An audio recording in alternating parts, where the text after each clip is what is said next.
A finales del siglo XIX, dos extraños hombres con barbas se dedicaron a realizar un análisis crítico de la sociedad en términos de un estado final. ¿Cuál sería ese estado y cómo se alcanzaría? Marx se obsesionó con el desequilibrio natural entre ricos y pobres, mientras que Russell se centró en la penetración de lo divino en los asuntos humanos como escenario profético y calculó un camino para superar esa lucha, una lucha entre las entidades de Satanás contra Cristo. Todo esto mediante la difusión de una vía de escape. Marx y Russell manipularon sus datos e hicieron predicciones. Ambos se equivocaron, pero eran demasiado orgullosos para darse por vencidos y pasar a algo más tangible. Las teorías de cada uno de ellos generaron un gran número de seguidores. Los intelectuales de mente débil las tomaron como si fueran la palabra de Dios en todos los casos. A medida que las primeras predicciones fracasaban, un número suficiente de verdaderos creyentes continuaron reinterpretándolas y ajustándolas para que los recién llegados las consideraran aceptables e incluso preferibles a la interacción social normal.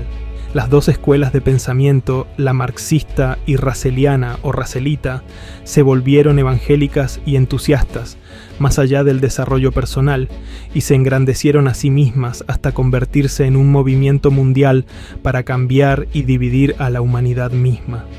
En cada caso, las personas fueron absorbidas, radicalizadas y enviadas a destruir la creencia en el status quo y celebrar la caída de la civilización y el amanecer de una utopía idealizada.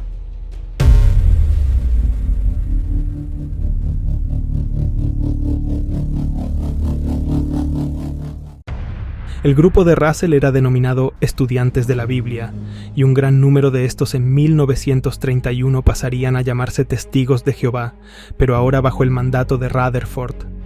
Tanto los estudiantes de la Biblia en la época russelita, así como los Testigos de Jehová en la época rutherfordista, así como también los comunistas marxistas, se preocupan por algo llamado el fin de la historia. Los Testigos de Jehová enmarcan este concepto como la conclusión del sistema de cosas, basándose aquí por ejemplo en textos como Mateo 28, 19 y 20. La noción de este fin de la historia, sin embargo, no es original de estos. Su propagador más conocido fue Karl Marx, quien creía que la dirección del desarrollo histórico era una determinada por la interacción de fuerzas materiales y que llegaría a su fin solo con el logro de una utopía comunista, que finalmente resolvería todas las contradicciones anteriores.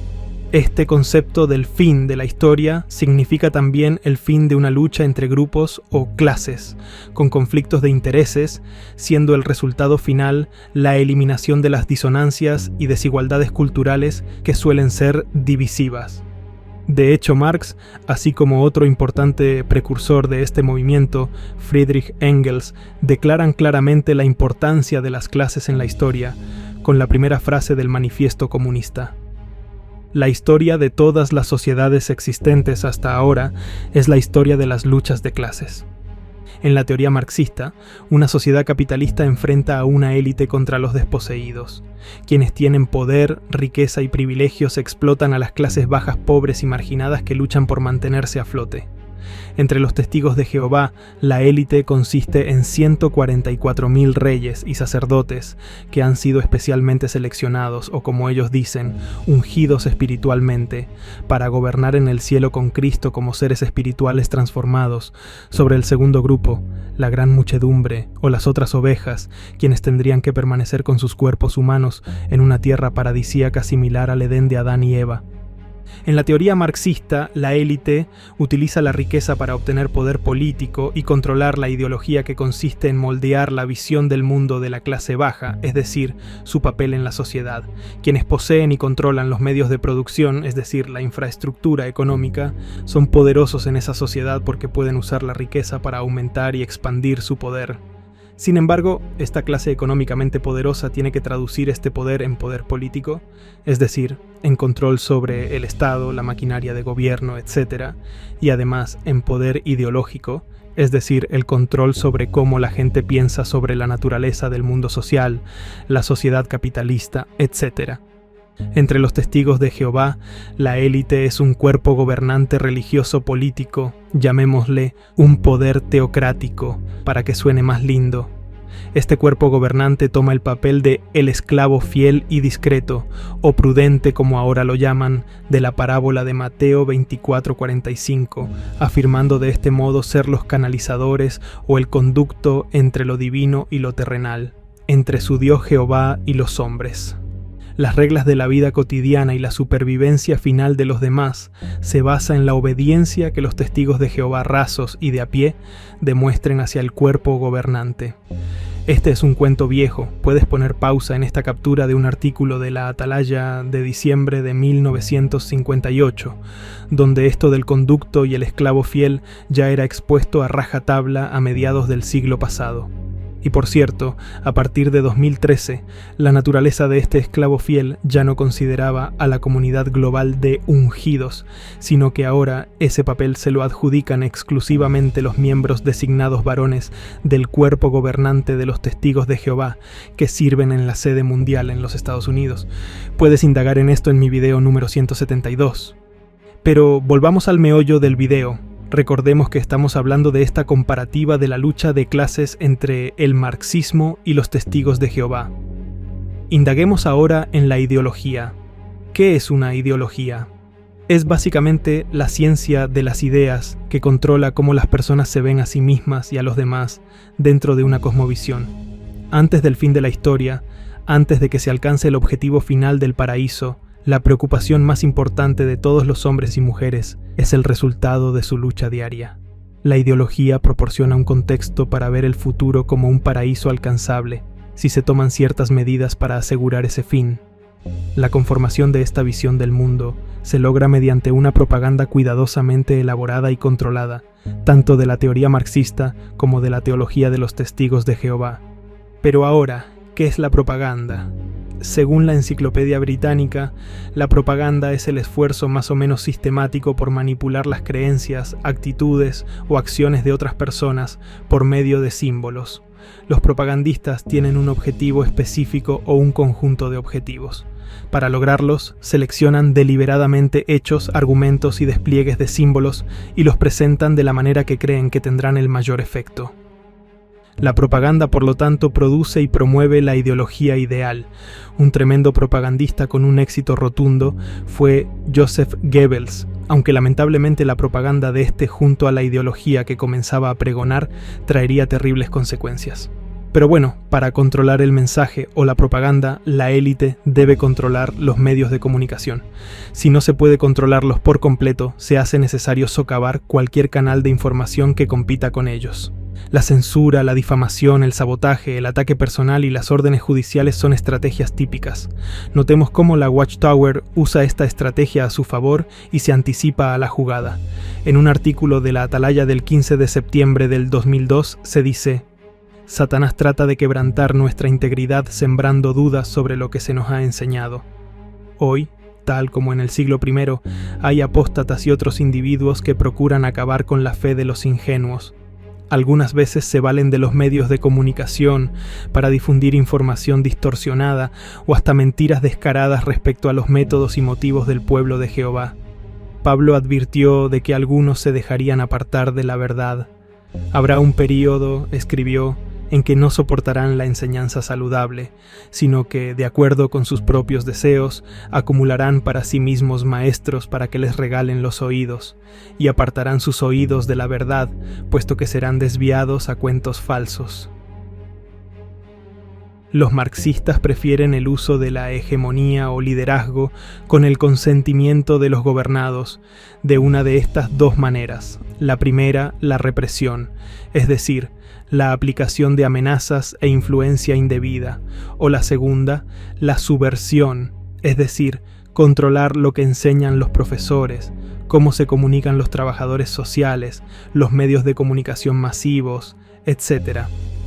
Los testigos de Jehová, por su parte, también buscan el consentimiento informado de sus miembros mediante 1. Represión mediante las amenazas de expulsión, censura, rechazo y hasta la muerte en Armagedón, y 2. Mediante la subversión, es decir, confinando a los miembros a buscar información internamente y evitar a los exmiembros, de quienes se dice incluso que son enfermos mentales y agentes de Satanás. Un artículo de la Atalaya del 15 de julio del 2011 señala: la Biblia pide a los cristianos que eviten a los apóstatas, o según otras versiones que se aparten, permanezcan lejos e incluso huyan de ellos. Más claro imposible. ¿Cuál es nuestra reacción cuando un médico nos manda a evitar todo contacto con alguien porque tiene una enfermedad mortal muy contagiosa? Ante una instrucción tan directa, no nos cabe ninguna duda de que debemos seguirla rigurosamente.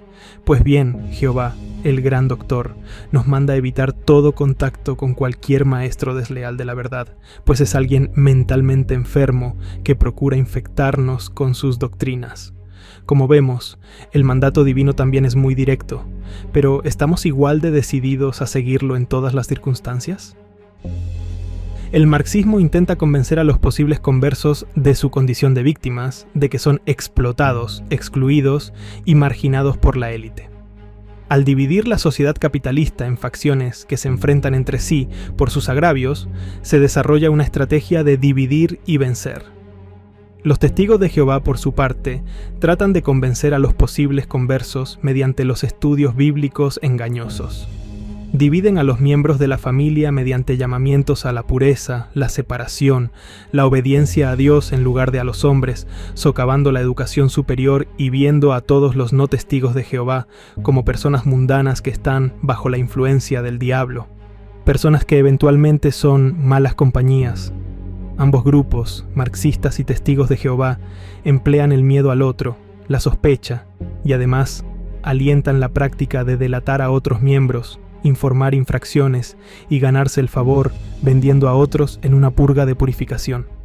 Por ejemplo, el libro El conocimiento que lleva a vida eterna dice: a fin de mantener limpia la congregación puede ser necesario que los testigos de algún mal grave informen de lo ocurrido. A ver, la cuestión con esta declaración y declaraciones como estas no es tanto la idea de mantener limpia la congregación, ese no es el punto, sino la cuestión de qué constituye un llamado mal grave para esta religión, porque es sobre esta constitución que los testigos de Jehová son convocados a vigilarse entre sí. Un mal grave para esta religión pudiera ser incluso el cuestionar decisiones de hombres, en este caso de quienes están arriba en la cúpula.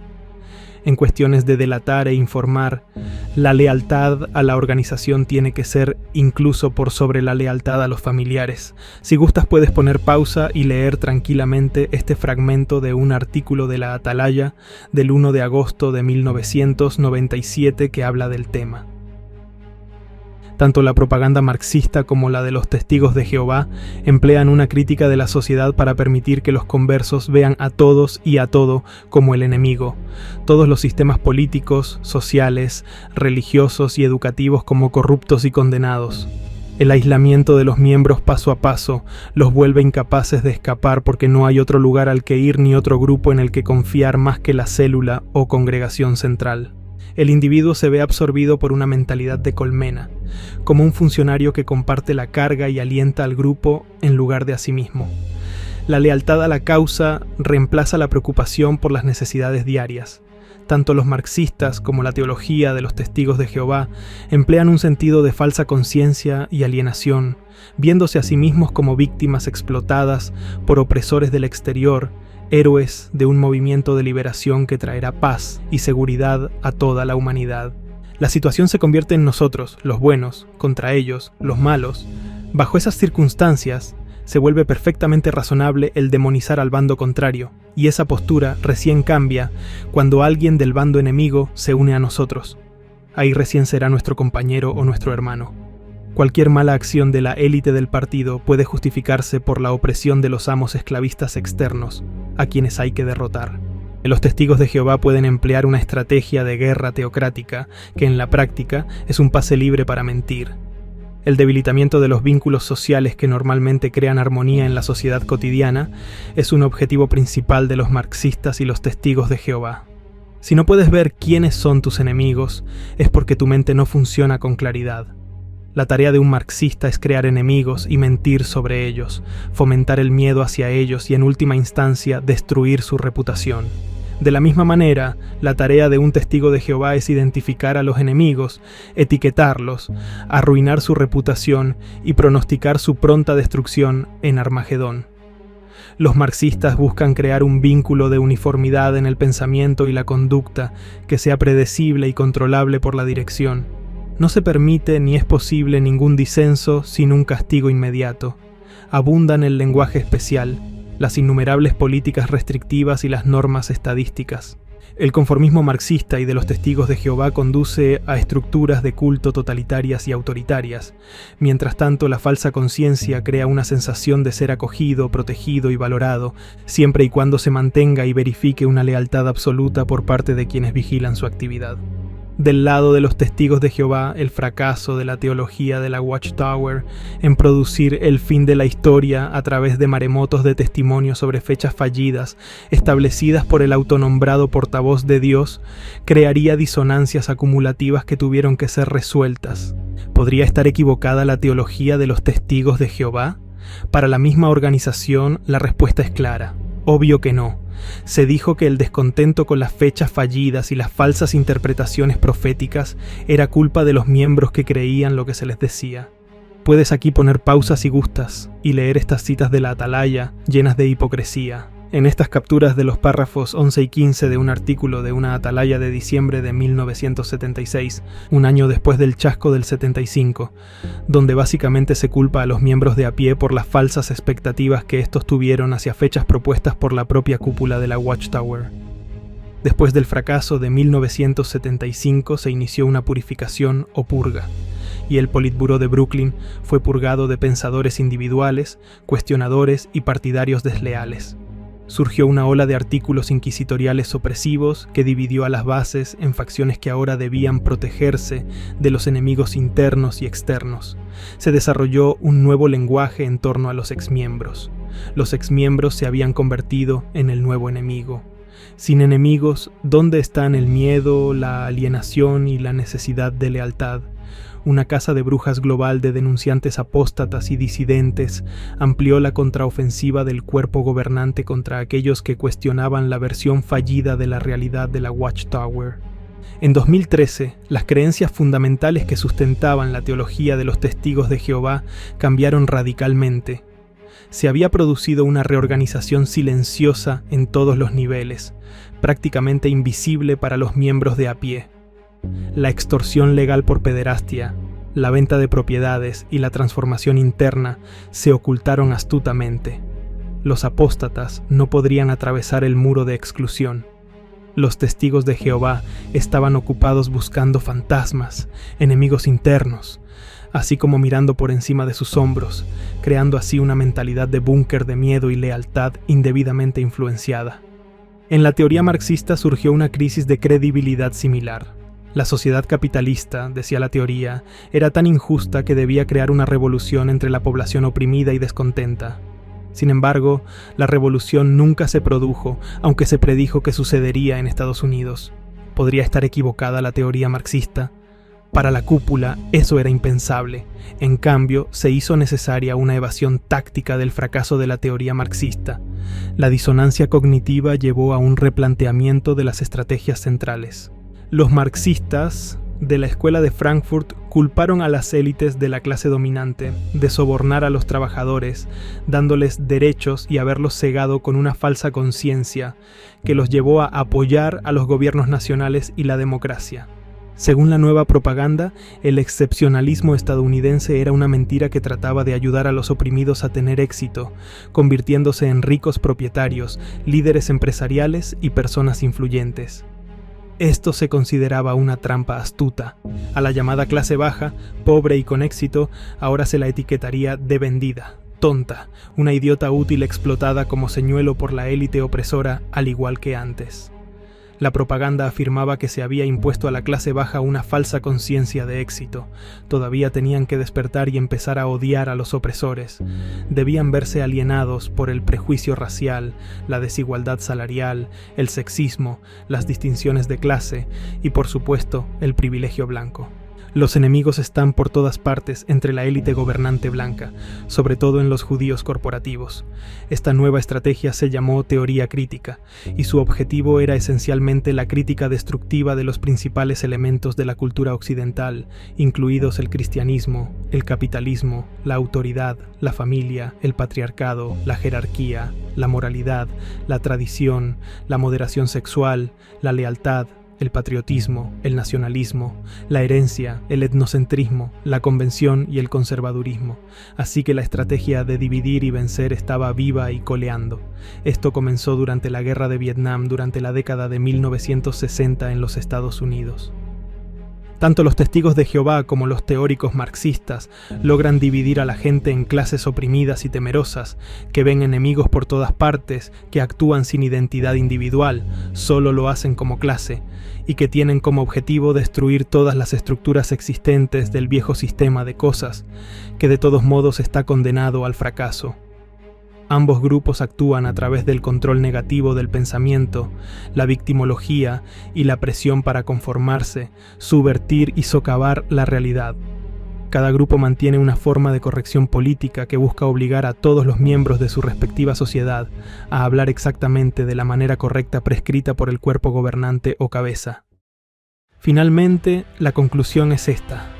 La teología de los testigos de Jehová y la teoría marxista son autoritarias y están impulsadas por la propaganda de un núcleo de élite gobernante de control mental que manipula la conciencia hacia una revolución que supuestamente conduce a un fin utópico de la historia para el supuesto beneficio de la humanidad. Al destruir la identidad personal y remodelar la conciencia en lealtad a una clase u organización, los miembros que pueblan estos grupos se convierten en armas maleables y dóciles.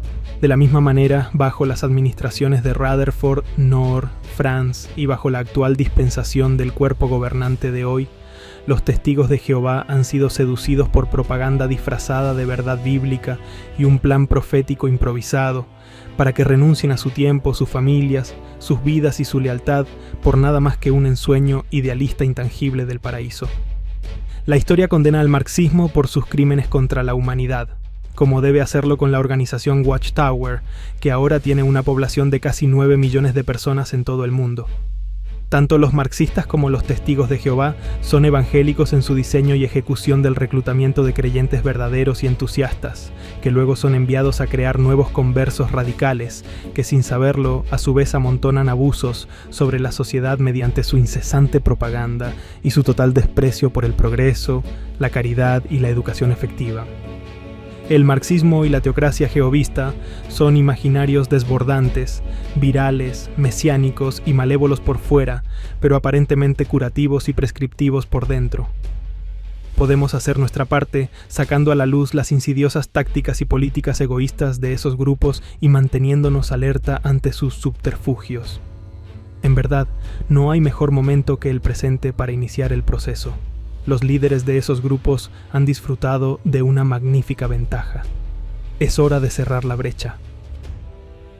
Hasta aquí el video, amigos. Un fuerte abrazo marxista, jehovista y cuestiónalo todo. Adiós.